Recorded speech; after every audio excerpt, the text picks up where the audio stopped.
Welcome everyone to Our Community, Our Money, The Entrepreneur in You. My name is Germaine Washington and I'm your host.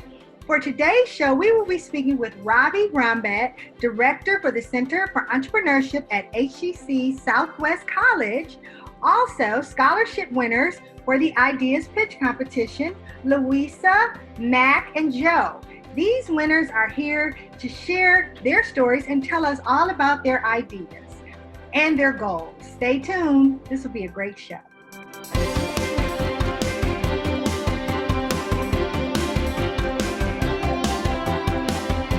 Ravi and Luisa, welcome to the show. Thank you so much for being here. Okay, so first of all, we're going to start out with Ravi, since he is the one who manages this competition. He's the director of the Center for Entrepreneurship at the Southwest College. Ravi, tell us about the competition. What is it all about? Sure, Germaine. So thanks for having me, and thanks for having our students. The competition started about 2015 with Dr. Maya Dernovo at the Office for Entrepreneurial Initiatives. We put together our first competition. We called it the Elevator Pitch Competition, and then we've had multiple names for it. The most recent one was called the Shark Tank Ideas Pitch Competition. And really, it's a platform for students to come share their thoughts and their ideas, their innovative solutions to our pressing societal and global challenges that we face. And it's really an opportunity for them to network and make friends, but then also, feel good about solving a problem together. So that's in a nutshell. We're going to talk more about that. We're going to get into some details later on. But did you have to pull this off at any point during this pandemic? No, we never had to do a virtual competition. This was our first, and at first we were a little worried and a little sad about not being able to see everybody in person and having our judges on campus. But then when we did the virtual and it worked out well, we all think it was a good success. We're looking forward to doing probably some more all of a sudden. So you did do a virtual competition. Tell me, how did that go? I mean, because that's so different from what you're used to. You had to pivot. What'd you do? We had to add multiple training sessions just to get the technology right. That, before we had just two trainings, one on ideation, one on pitch presentation, but we added a third one for tech check and making sure people knew how to, get on Zoom, how to share their screens. And we had to, kind of like how the show's being put together. We had to go through a script and a run of show, things that were very different in person. So it upped our tech game. I think all of us can say that. I think that was a great idea, if I want to use the pun. So that's amazing. So I'm going to move to Luisa and ask a little bit. Can you just tell our viewers your full name, a little bit about yourself, and then I'm going to ask you, what was your idea? Okay, I'm Luisa Nadarajah. So a little bit about myself. I'm a fashion designer student that has been studying since 2015. So it's been a long time. I'm not taking like 7 classes per semester. I'm taking my time, and I'm really excited about building my brand, which is what I started back in 2017. My fashion brand, that's an eco-friendly fashion brand. So I'm doing those two parallel to being a mother, meaning studying, building a brand, and housewife mother roles. That's amazing. So you were with the fashion department here at HCC? Yes. Under Dr. Suzette Brimmer. Correct? Mm-hmm. Wow. Yes, amazing program, amazing teachers. Suzette Brimmer, the director, she's done an amazing job. Great partnerships. I highly recommend it. I know her personally. I'm a part of that department as a professor, but more on the hospitality side. But let's move on about your idea for the pitch competition. Tell me what you presented and all about it. So at the beginning of the pandemic, I was just a little bit sad. I don't want to use the word depressed because I wasn't depressed, but I was really sad about not being able to host fashion shows, not being able to work because I had to take care of my little one. He couldn't go to daycare. And everybody kept telling me, make masks. And I would be like, no. So for like 2 months or 3 maybe, I was just like rejecting the idea of it. But finally, when I sat down and I had a really good thought and connected with the item, I thought that there was a big need, and what I'm wearing is a mask right now. I'll show it to you. I thought there was a very important need for people to not just throw the mask after once they're done with COVID, but a need to be able to use it after COVID, as I'm wearing it now. I'll show it to you as a mask. So that you could have like this COVID souvenir, which is what I'm starting to call it, a COVID souvenir. So you could use it after COVID and it won't end up in landfills, because that's what my brand is also all about. It's connecting items that have a meaning behind it so that they don't, either they don't pollute, or they don't end up in landfills, or they have, you know, some sort of eco-friendly thought process or item or fabric. Something in it has to be smarter than just what it is. So it also turns into a hat accessory. So this is the mask. I'll show it to you as the mask, but I just wanted to show it to you first as what it turns into.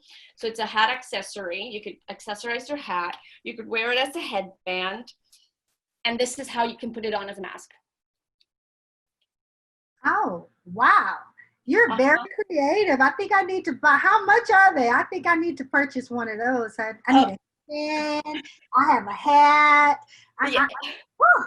Yeah, and actually they're really good for kids right now, because little did I know that kids would require some sort of like a holding mask mechanism where they don't lose it, because, you know, the normal mask is the one you leave, or it's kind of like hanging down here. I wish I had a normal mask. It's kind of like hanging down here, so kids will lose it. So a lot of moms have been buying this because kids won't lose it. They can wear it like this, they can wear it like this, and it won't come off. So Luisa, how much are the masks? We got to tell our viewers how much the masks are and where they can get some. I mean, I'm sure you're selling them like hotcakes. Okay, so yes, they are selling really well. So if you just buy one, it's $30. If you buy more than 10, they come to $15. The kids is $20, but if you buy more than 10, they're $10. So pretty much if you buy more than 10, half off, pretty much. And the reason why the price is because the fabric is from Peru. So it's a very special particular fabric. That once it runs out, it runs out. And I line them, they come in all sorts of colors. I line them. So what you could do to the mask is you could also put a filter inside if you want extra protection. And if you don't like the Peruvian fabric, I also have regular, you know, cotton fabric masks that are not Peruvian looking. So regular black, white, or simple. So if people go to luisa.nadarajah.com, you can find them there. Wow, it went by so fast. It was so exciting and interesting, and I just love the mask. And we're gonna probably have to have you back on the show for a whole nother segment, all by yourself, to talk about the mask. Well, Luisa, you know, thank you so much for being on this segment and telling us all about your mask and what you did to be a winner of the Ideas Pitch Competition. Thank you. Thank you so much. So when we return from our break, we will continue conversations with another Idea Competition Scholarship recipient, Mac Woods. We will discuss Mac's idea and how she has handled maneuvering in these uncertain times. Additionally, I want to remind everyone to check out our Goldman Sachs 10,000 Small Businesses program under the Entrepreneurial Initiatives Department, who have continued to have new cohorts throughout this year. And they have also transitioned online. You can get all of this information on the program on our website at hccs.edu/smallbusiness. This program continues to move forward towards its goal to help 10,000 small businesses. See if you qualify. We'll be right back.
Houston Community College is safe, clean, and open for learning.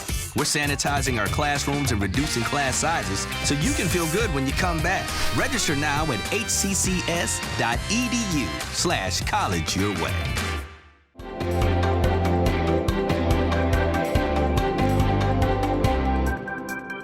Welcome back to Our Community, Our Money, the Entrepreneur in You. I would like to welcome back Ravi to the show, and I would like to welcome Miss Mac Woods. Thank you both. So I'm going to start with Ravi really quickly again.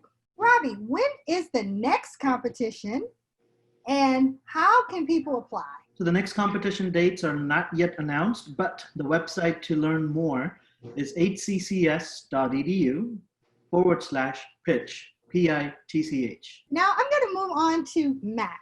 So Mac, tell me a little bit about you, Mac, what you do, and all about you. Well, hi, Germaine. From one boss chick to another, I'm Macqueline Fontenette Woods. I take out the middle 20 letters and go by Mac Woods. I'm the founder of Petite Estates, which is where it was designed for people over 50 to right size to luxury. And I have my reality show, Old Chicks Making Houses, and my clothing line that goes with that, Boss Old Chicks. Okay. Well, I must be an old chick too. Hey, old chicks in the house. I love it. I love it. Okay, so what idea did you present in the Ideas Pitch competition? I presented Petite Estates, which it's not a tiny house. It's a smaller house for those of us who need to downsize to luxury. And as the story goes, my sons who went off to some pretty fancy colleges, to Harvard, George Washington University, Full Sail University, they don't come back home. So needless to say, it's like, this house is too big for just my husband and I and the dog. So we sold our house. We tried to downsize and right size. And basically there was like nowhere to go. And so a lot of people don't want to right size because they don't want to live in an apartment. So needless to say, we're in an apartment right now. And I was going to build the first house this summer. But then when they predicted that it was going to be a really bad hurricane season, I'm like, okay, I'll wait till next year and take some real estate classes. So I'm still enrolled at HTC right now. Okay, so how is the Petite House going to look, and what is the difference between the Petite House? Is just a smaller version? Is it a smart home? Is it more luxury? Tell our viewers Everything. about that. Okay, so it's 2 bedrooms, 2 bathrooms, a kitchen and a kitchenette. So both floors are duplicate. It has an elevator because, when I was a cheerleader 30 years ago, I had like bad knee injury. So I need an elevator in my house now. And it's all the smart technology. The favorite part of the house for me is this HVAC system, which is ductless. So it has all the modern technology. It has a safe room. So when the hurricanes come, you can't escape. You're safe in the house because, as you get older, we may not be able to evacuate. So everything you could think of, I put into this house for Plan B. And is it only for the older generation, or can anybody buy these petite homes? I'm glad you asked that. So it was designed for the older generation, but then come to find out, my sons always have roommates. And so needless to say, they don't want to deal with who's going to do the chores in the kitchen, who's going to do the bathroom. So the way it works out for millennials is because there's 2 of everything on each floor, you have your own space to yourself on each floor. It works out perfect for millennials. And actually, if it's an investment, then they can really live on one floor and rent out the other floor. And basically, they only meet when they enter the door. So it's for everyone. If you've expanded your audience greatly. So I'm going to get back onto the competition. How did you prepare to win this competition and get the scholarship money that you got? What did you do to prepare yourself for the competition? For decades, I prepared my sons to compete. And so now I had to call on them. It's like, okay, how do I do this Zoom stuff? And okay, I need your help in return. So needless to say, it was a good way for me to start writing the pitch, start getting the business plan, because although I know construction, it's still a business. And so this was a great start for me to get started on the business side as well. And so I started preparing by, doing my slides and taking pictures of myself and taking pictures, screenshots of how the house will look and putting descriptions together and actually just comprising everything I've learned in class, because HCC has the best construction professors because they're from the industry. I don't want someone to just teach me from a book. They know what they're talking about. And so they've helped me along, because of course I have all A's. summa cum laude, but needless to say, that I've worked with the professors and they've guided me all the way up until now. And that's what my sign says, see? Great professors at HCC. And so actually, thanks to the professors, I'm very confident in what I'm doing. Listen, I love it. I love everything. So you're a student, you're a mom, you're doing a second career, Petite Home, you're a winner in this competition. So and a bosso chick, remember that, bosso chick. Oh, yeah. I will never forget that. You'll see the clothing line pretty soon. Oh yes, and I mean, I'm looking forward to seeing that. So can you tell me how you pivoted during the pandemic? Because a lot of us, sometimes we're not as technologically advanced as the youth. Mm-hmm. And because you had to do it like that, how did you get your mind together and pivot yourself to be doing everything virtually? I mean, because even now with your business, I'm sure there's some differences in the way you have to handle everything to get ready for, building these homes. I transitioned well. I mean, change does not bother me. I look forward to change. And that's why building houses will be perfect too, because it's something new every time. A different customer, a different interior design, but I can pivot very easily. And what about the clothing line? When and where will people be able to get the clothes? I'm also in the Houston Lift competition. And I'm going to introduce the clothing line because as I'm waiting to build houses and, construction's kind of slowed, they're going to find the clothing line pretty soon on the petite-estates.com website. So also, Ravi, I know there's not any dates out there right now, but can you just tell our viewers how you're finding all these wonderful students to be a part of your competition? Well, so the beauty of this competition really is that we get the most diverse students from across the district with all colleges participating on most diverse ideas, as you can imagine. We do try to categorize them, but ultimately it's the students, what they're thinking and what they think is a need. And our goal is to kind of, harness their creativity, right? Get them to share their passion and then and share this. So it comes naturally to, I get to stand on shoulders of giants because one, they're here, they're taking risk, putting themselves and their ideas in front of others. And then ultimately, when we put our marketing out, they know and they come to our website. So this fall, we will have a competition. Information's on the website. We're going to get more into that on the third segment. So the HCC Ideas Pitch Competition is such an interesting and informative opportunity for students. So we are going to continue this conversation in our next segment with Mr. Joe Carpenter. And I cannot wait to find out about his idea.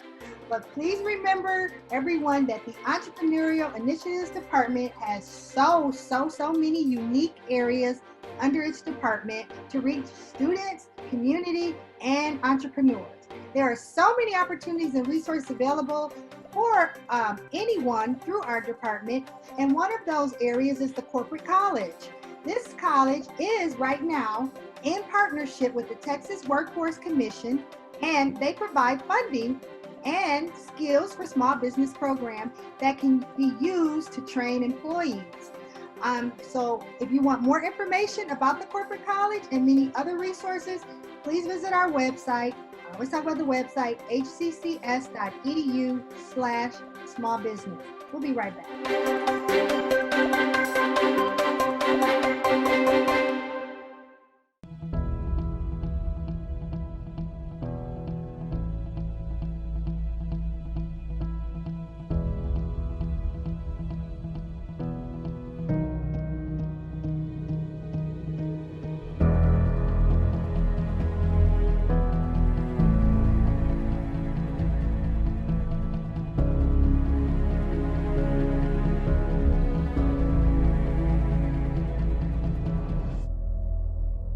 There's no better place to knock out the basics than HCC. Whether you learn online, on campus, or both, HCC is the safe, flexible, affordable option. Register now at hccs.edu/college your way.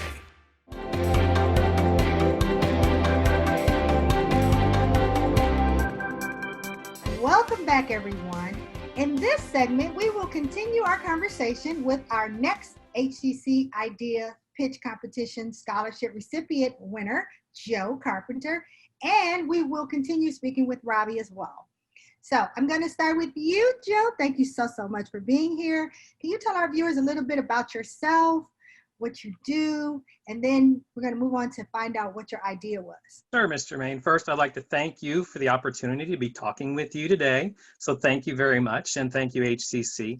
About myself, my background is a mechanical engineer, and I'm a continuing education student at HCC. I enrolled for a couple of classes in finance and accounting and learned about this opportunity of the Shark Tank. And so I researched a little further and found out that that was something that I qualified for, even being a continuing education student. So I really want to encourage everyone who thinks that they may not qualify for certain things to take a look at it, try it out. And of course, contacting with Ravi was very easy. He's been very helpful the whole process through. I really want to give a thank you to HCC for all the opportunities.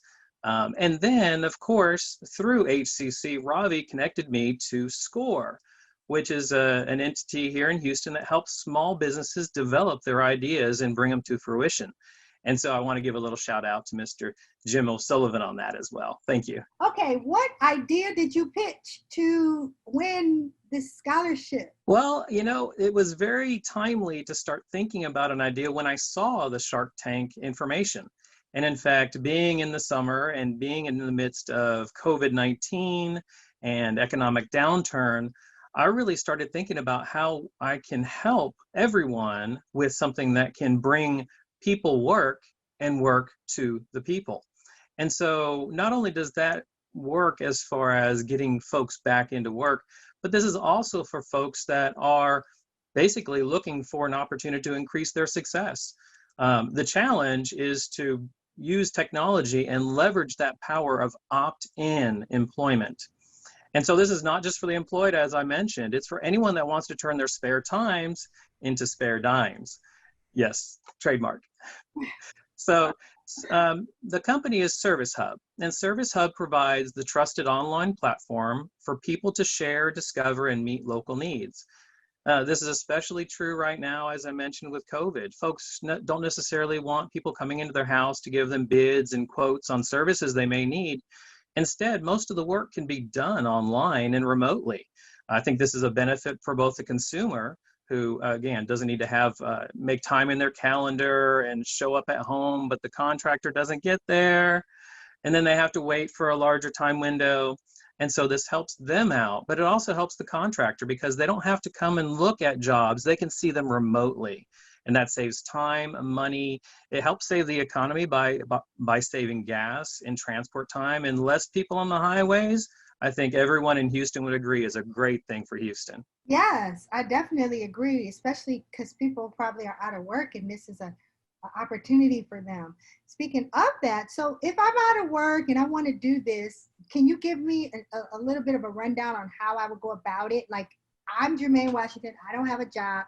How do I find out about you? How do I get online and participate and figure out what I want to do? Certainly. I would be glad to help you, Germaine. I see that you're currently employed, but maybe in your free time, you'd like to make a little extra income. And so I'm here to help you for sure. So basically how the interface is a website and a web app. And so you can go on there, and the site is servicehub.com, and it's got a cute name. In fact, it's SERVUS.com. So it's serving all of us, in fact. And so you go on the site and you indicate the type of work that you would like to do. And that allows other folks to see what you have as far as an offering. And so let's say that you are at home, you have your web app turned on. If someone needs a service that you would provide, Germaine, such as maybe voiceovers, and you could respond to that immediately so that they could contract with you to get that work done.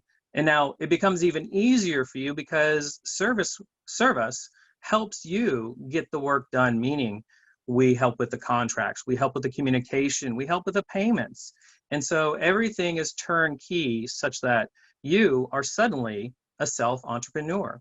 We're looking for those type of web entrepreneurs, not just in our customers, but also in our workforce. And then you charge a certain fee for bringing the people together. Is that right? Certainly. There's a fee for the work, and then there's a fee for the contractor. Allow me to say this, though. You, as an independent contractor, you wouldn't have to go ahead and set up your own web page. We would provide that for you. You wouldn't have to set up your own web server with an email address with your name at the end. We would do that for you. And so a lot of these services and a lot of the hurdles that are difficult for new, small entrepreneurs, the contracting, all these things tend to make them a little perhaps hesitant to engage.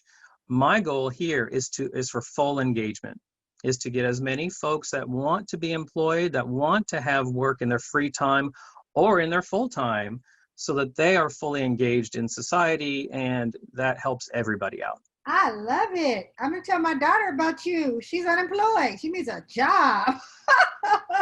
That is amazing. A great thought. Great way to pivot. So we're going to end it. We have about a minute and a half left. So I'm going to let Ravi have the last word. And Ravi, tell our viewers anything you want to say about the pitch competition right now. Let us know. Thanks, Germaine. So, I really want to say that, we heard from all three of the contestants and the winners. All these ideas were always in their heads, right? So a great idea in someone's head is not economically valuable. It's worthless, to be honest, unless it's acted on. So what the competition does, it puts deadlines, it puts pressure to get things done. Then it pairs it with mentors and experts to help you solve the issues or the hurdles you're having, get over them. And then there's also incentives for you to actually, win a scholarship. So now you can take another class for free, or even use it to cover supply cost. And then lastly, it provides that community. It creates a sense of, folks like Joe and Luisa and Mac to talk to one another about their ideas and maybe build on it further. So now we do have a cohort of students who are out there. I call them change makers because they've got great ideas that solve great problems, and that can generate economic value for the community, the city. So all we do as a community college is we are cheerleaders for them, and we want to promote and support them as best as we can. So thanks a lot, Germaine, for doing that, and appreciate it. Thank you, Ravi. Thank you so much for bringing everyone together. Thank you, Luisa, Matt, and Joe, all for being here today. And as always, I would like to share a motivational tip, which is actually a Chinese proverb. Teachers can open the door, but you must enter it yourself. Until next time, thanks for watching Our Community, Our Money, the Entrepreneur in You. See you next time.